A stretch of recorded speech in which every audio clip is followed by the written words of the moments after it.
Hi friends, അങ്ങനെയുള്ള പുതിയൊരു വീഡിയോയിലേക്ക് നിങ്ങൾക്ക് എല്ലാവർക്കും സ്വാഗതം. ഇന്നലെ ഞങ്ങൾ ഈ രാമേശ്വരത്ത് വന്നിട്ട് ഇതിനടുത്തായിട്ട് തന്നെ ഒരു കോട്ടേജൊക്കെ എടുത്ത് രാവിലെ ആയപ്പോഴത്തേക്ക് ഇന്ത്യയിലെ പ്രധാനപ്പെട്ട ശിവക്ഷേത്രങ്ങളിൽ ഒന്നായ രാമേശ്വര ക്ഷേത്രം കാണാൻ വേണ്ടി വന്നതാണ് കേട്ടോ. കേരളത്തിനകത്തുനിന്നും പുറത്തുനിന്നുമായിട്ട് ഇന്ത്യയിൽ നിന്ന് വരെ ധാരാളം ഭക്തർ വരുന്ന ഒരു ക്ഷേത്രമാണ്. അത് കാരണം ഭയങ്കര തിരക്കായിരിക്കും. ഈ ക്ഷേത്രത്തിൻ്റെ അകത്ത് കയറണേ തന്നെ ഇതിൻ്റെ അടുത്ത് തന്നെ ഒരു ബീച്ചുണ്ട്. ആ ബീച്ചിൽ പോയി കുളിക്കണം ആദ്യം തന്നെ. കൂടാതെ 22 തീർത്ഥങ്ങളുണ്ട്. ആ തീർത്ഥങ്ങളിൽ കുളിക്കണമെങ്കിൽ 25 രൂപ ഫീസ് അടക്കണം. 250 രൂപ അടച്ചു കഴിഞ്ഞാൽ ക്യൂ ഒന്നും നിൽക്കാതെ ചുളിവിൽ അവർ വല്ല വിധിനെ അതിൻ്റെ അകത്ത് പെട്ടെന്ന് തന്നെ കയറ്റി വിടും. അല്ലെങ്കിൽ മണിക്കൂർ കണക്കിന് അതിൻ്റെ അകത്ത് കയറി നിൽക്കേണ്ടി വരും കേട്ടോ. അപ്പം ഇതെല്ലാം കഴിഞ്ഞെങ്കിൽ മാത്രമേ നമുക്ക് ക്ഷേത്രത്തിൻ്റെ ഉള്ളിൽ കയറി തൊഴാനായിട്ട് പറ്റത്തുള്ളൂ. അപ്പം പാപങ്ങൾ പൊറുക്കാൻ വേണ്ടിയാണ് എല്ലാവരും ഈ തീർത്ഥങ്ങളിൽ പോയി കുളിച്ചിട്ട് തൊഴുന്നത് കേട്ടോ. ഈ ക്ഷേത്രത്തിൽ വരുന്നത് തന്നെ നമ്മുടെ എന്തെങ്കിലുമൊക്കെ പാപങ്ങൾ ചെയ്തിട്ടുണ്ടെങ്കിലും അത് നമ്മൾ അറിഞ്ഞോ അറിയാതെ ചെയ്ത പാപങ്ങൾ പൊറുക്കാൻ വേണ്ടിയാണ്. ഇവിടെ വരുന്നവർക്ക് താമസിക്കാനായിട്ട് ഇതിൻ്റെ അടുത്ത് തന്നെ താമസ സൗകര്യമൊക്കെ ഉണ്ട്. വലിയ വണ്ടിയൊന്നും കയറത്തില്ലെന്ന് മാത്രം. കുറച്ച് ദൂരോട്ട് മാറിക്കഴിഞ്ഞാൽ നിങ്ങളുടെ ഇഷ്ടത്തിന് ഇതിനെക്കാട്ടി സൗകര്യത്തോടുകൂടി നല്ല നല്ല സ്ഥലങ്ങൾ നോക്കിയെടുക്കാൻ പറ്റും കേട്ടോ.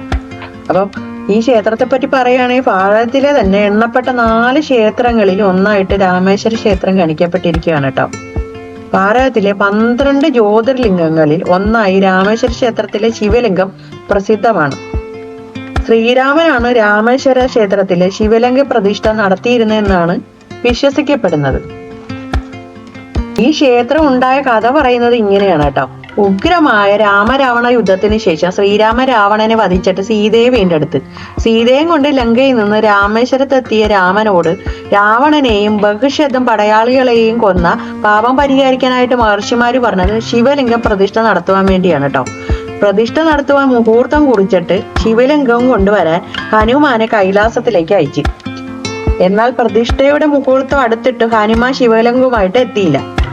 അപ്പം പ്രതിഷ്ഠയുടെ മുഹൂർത്തം തെറ്റാതിരിക്കാനായിട്ട് സീതാദേവി എന്ത് ചെയ്തെന്നറിയാവ? കടൽക്കരയിലെ ചൊരിമണലിൽ ഉപ്പുവെള്ളം തളിച്ചിട്ട് ഒരു ശിവലിംഗം ഉണ്ടാക്കി. താൻ ഉണ്ടാക്കിയ ശിവലിംഗം മുഹൂർത്തം തെറ്റാതെ പ്രതിഷ്ഠിക്കുവാനായിട്ട് സീതാദേവി ശ്രീരാമനോട് അപേക്ഷിച്ചു. ദേവിയുടെ അഭ്യർത്ഥന മാനിച്ചിട്ട് ഭഗവാൻ മുഹൂർത്തത്തിന് തന്നെ പ്രതിഷ്ഠയൊക്കെ നടത്തി. പൂജാതിക്രിയകളൊക്കെ കഴിച്ചുകൊണ്ടിരുന്നപ്പോഴാണ് ഹനുമാൻ സ്വാമി കൈലാസത്തിൽ നിന്ന് ശിവലിംഗവുമായിട്ട് മടങ്ങി വന്നത്. താൻ എത്തിയപ്പോഴത്തേക്ക് പ്രതിഷ്ഠാ കർമ്മങ്ങളൊക്കെ കഴിഞ്ഞെന്ന് മനസ്സിലാക്കിയ ഹനുമാൻ അതീവ ദുഃഖിതനായി. ഇത് മനസ്സിലാക്കിയ ശ്രീരാമചന്ദ്രൻ സമാധാനിപ്പിച്ചു. എന്നിട്ട് സീതാദേവി നിർമ്മിച്ച ശിവലിംഗത്തിന് അടുത്തായിട്ട് തന്നെ ഹനുമാൻ കൊണ്ടുവന്ന വിശ്വലിംഗവും പ്രതിഷ്ഠിച്ചു. പൂജ ചെയ്യുമ്പോൾ വിശ്വലിംഗത്തിന് ആദ്യം പൂജ ചെയ്യണമെന്ന് ശ്രീരാമൻ കൽപ്പിച്ചിരുന്നുവെന്ന് ഐതിഹ്യവും ഉണ്ട്. അങ്ങനെ ഞങ്ങളിപ്പോ നിൽക്കുന്നത് ക്ഷേത്രത്തിന്റെ പ്രധാന കവാടത്തിലാണ് കേട്ടോ. 4 കവാടങ്ങളാണ് ഉള്ളത്. അപ്പൊ ഓരോ കവാടത്തിലും ഓരോ ഗോപുരങ്ങളുണ്ട്. ആ ഗോപുരത്തിൽ ആയിരക്കണക്കിന് ശില്പങ്ങളാണ് കൊത്തി വെച്ചേക്കുന്നത്. അപ്പൊ ഇതാണ് പ്രധാന കവാടം. ഇതിലെ കൂടെ കയറി കഴിഞ്ഞാൽ രാമസ്വാമിയുടെ പ്രതിഷ്ഠയും ശ്രീകോവിലും കാണാം. ശിവലിംഗമാണ് പ്രതിഷ്ഠ. സീതാദേവി മണലിൽ നിർമ്മിച്ച് ശ്രീരാമൻ പ്രതിഷ്ഠ ചെയ്തതാണ് ഈ ശിവലിംഗമെന്ന് വിശ്വസിച്ചു വരുന്നു. ഹനുമാൻ സ്വാമി കൈലാസത്തിൽ നിന്നും കൊണ്ടുവന്ന വിശ്വനാഥ ലിംഗമാണ് ശ്രീ വിശ്വനാഥൻ സന്നിധിയിലെ പ്രതിഷ്ഠ. ശ്രീരാമനാഥ സ്വാമി സന്നിധിക്ക് വടക്കുവശത്തായിട്ടാണ് ശ്രീ വിശ്വനാഥ സ്വാമി സന്നിധി. രാമനാഥ സ്വാമി സന്നിധിയുടെ എതിർവശത്താണ് ശ്രീ നന്ദിദേവൻ മണ്ഡപം. 22 അടി നീളം 12 അടി വീതിയും 17 അടി ഉയരവുമുള്ള ഈ ഭീമാകാര മണ്ഡപം നിർമ്മിച്ചിരിക്കുന്നത് ചുണ്ണാമ്പു ഇഷ്ടികയും കൊണ്ടാണ്. നന്ദിദേവൻ മണ്ഡപത്തിനോട് ചേർന്ന് തന്നെയാണ് കൊടിമരവും സ്ഥാപിച്ചിരിക്കുന്നത്. ഇനി നമുക്ക് ക്ഷേത്രത്തിന്റെ ഉള്ളിലെ കുറച്ച് കാഴ്ചകൾ കാണാം.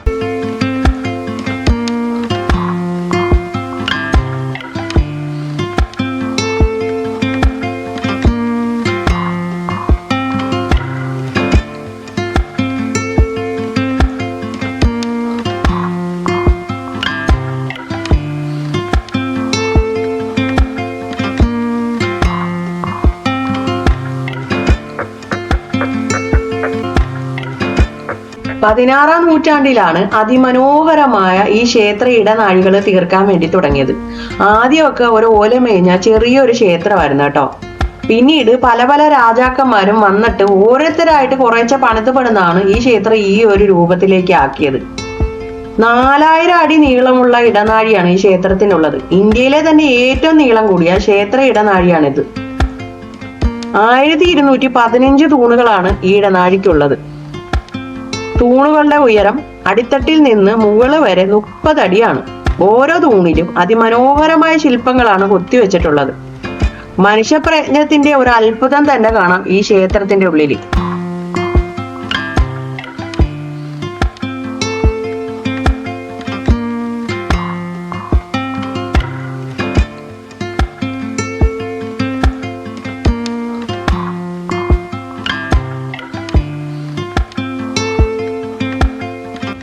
ഇത് കണ്ട, ഈ ക്ഷേത്രത്തിന്റെ ഉള്ളിൽ കയറി കഴിഞ്ഞാൽ ഇതുപോലെ പല പല ഭാഗത്തായിട്ട് ഓരോരുത്തർ നിന്ന് പണിയുന്നത് കാണാം. എത്ര പണിഞ്ഞാലും തീരത്തില്ല, അതിന് മാത്രമുണ്ട്. ഏക്കർ കണക്കിന് സ്ഥലത്താണ് ഈ ക്ഷേത്രം നിൽക്കുന്നത് തന്നെ. അപ്പൊ അതുപോലെ മെയിൻ്റെനൻസ് ഒക്കെ ചെയ്ത് പോകുന്നതുകൊണ്ടാണ് ഇപ്പോഴും ആ പ്രൗഢിയും ഭംഗിയോടുകൂടി നിലനിൽക്കുന്നത് തന്നെ. ഇനിയും വർഷങ്ങളോളം ഇതേപോലെ തന്നെ ഇരിക്കണം, അതുപോലെ നമ്മൾ ശ്രദ്ധിച്ചേ മതിയാകത്തുള്ളൂ. എത്ര കണ്ടാലും മതി വരാത്ത കാഴ്ച അല്ല. ഇങ്ങനൊരു ക്ഷേത്രം നിങ്ങൾ കണ്ടിട്ടുണ്ടോ?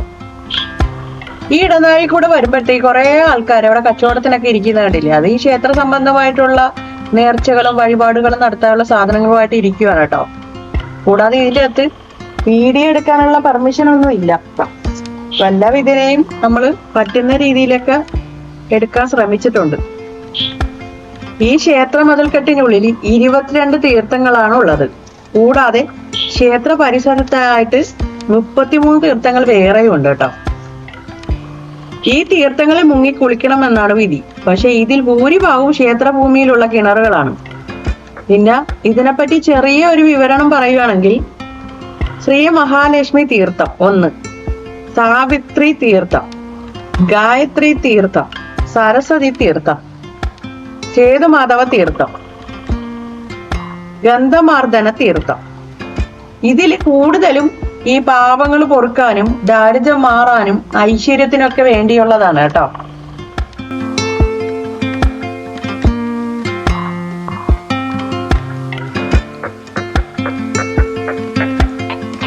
രാമേശ്വര ക്ഷേത്രത്തിന് വടക്ക് മാറി 2 കിലോമീറ്റർ അപ്പുറം ഗന്ധമാദന പർവ്വതം സ്ഥിതി ചെയ്യുന്നു. മൺതിട്ടയുടെ മുകളിലാണ് ഈ ഇരുനില മണ്ഡപം സ്ഥിതി ചെയ്യുന്നത്. ഇവിടെ ശ്രീരാമന്റേതെന്ന് കരുതപ്പെടുന്ന കാൽപാദങ്ങൾ പതിഞ്ഞ പാദങ്ങൾ കാണാം. ഇവിടെ നിന്ന് നോക്കിക്കഴിഞ്ഞാൽ രാമേശ്വര നഗരത്തിന്റെ വിവിധ ഭാഗങ്ങൾ കാണാൻ പറ്റും.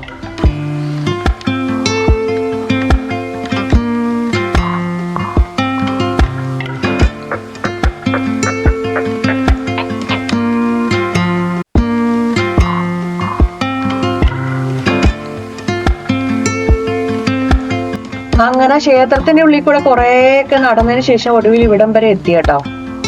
അപ്പം കുറെ ഭാഗങ്ങളൊന്നും വീഡിയോയിലൊന്നും ഉൾപ്പെടുത്താൻ പറ്റിയിട്ടില്ല. എന്തായാലും പുറത്തിറങ്ങിയപ്പോഴുള്ള കാഴ്ചകളാണ് ഈ കാണുന്നത്. അധികം തിരക്കൊന്നും ഇല്ലായിരുന്നു, അതുകൊണ്ട് എന്തായാലും ഭാഗ്യമായി. കൂടാതെ നിങ്ങളിവിടെ വരുവാണെങ്കിൽ ഉറപ്പായിട്ട് നിങ്ങൾ ധനുഷ്കോടി പോകണം. പിന്നെ ധനുഷ്കോടിയിലേക്ക് പോകുന്ന വഴിക്ക് 2 ക്ഷേത്രങ്ങളുണ്ട്. ഒന്ന് കാടിനുള്ളിലെ ഒരു ക്ഷേത്രം, ഒന്ന് ജടാതീർത്ഥം എന്ന് പറഞ്ഞ ശിവക്ഷേത്രമുണ്ട്. അതാണ് കാടിനുള്ളില്. പിന്നെ കടലിന് നടുക്കൊരു ക്ഷേത്രമുണ്ട്, അവിടെയും പോകണം. ഇതുപോലെ തന്നെ പാവങ്ങൾ, നമ്മൾ ചെയ്തിട്ടുള്ള പാവങ്ങൾ പൊറുക്കാൻ വേണ്ടി അവിടുത്തെ തീർത്ഥകുളത്തിൽ പോയി കുളിച്ചിട്ടാണ് എല്ലാവരും പോകാറുള്ളത്. അപ്പൊ അത് 2 കാണേണ്ട സ്ഥലങ്ങളാണ്. കൂടാതെ ഉറപ്പായിട്ടും പോകേണ്ട മറ്റൊരു സ്ഥലമാണ് ധനുഷ്കോടി. അവിടെ നമ്മളെ കാണിക്കാനും നമ്മളെ ചിന്തിപ്പിക്കാനും ഒക്കെ ഉള്ള ഒരുപാട് അനുഭവങ്ങളായിരിക്കും നമുക്ക് അവിടുന്ന് കിട്ടാൻ പോകുന്നത്. അതൊക്കെ നമ്മൾ കാണണം. നമ്മുടെ ജീവിതത്തിലെ ഒരു അനുഭവമായിരിക്കും. നമ്മളെ ഒന്ന് ചിന്തിപ്പിക്കാൻ വേണ്ടി പ്രേരിപ്പിക്കും. ഒരു സമയത്ത് വലിയൊരു നഗരമായിരുന്നു. ആ നഗരത്തിന്റെ ഇപ്പോഴത്തെ അവസ്ഥയൊന്ന് കാണും. ശരിക്കും പറഞ്ഞാൽ നെഞ്ചൊന്നും ഇടിക്കാതിരിക്കത്തില്ല. ഇപ്പോഴും കരണ്ടും വെള്ളവും ഒന്നും ഇല്ലാത്ത ഒരു നഗരം. വാസ്തുയോഗ്യമല്ലെന്നാണ് പഠനങ്ങൾ തെളിയിച്ചേക്കുന്നത്. ഇനി ഒരിക്കലും അവിടെ ആൾ താമസമോ യഥാർത്ഥത്തിലുള്ള ഒരു ജീവിതം ഉണ്ടാകാൻ പോകുന്നില്ല. അപ്പൊ എല്ലാവർക്കും വീഡിയോ ഇഷ്ടപ്പെട്ടെന്ന് കരുതുന്നു. അടുത്ത വീഡിയോ കാണുന്നതായിരിക്കും. Bye bye.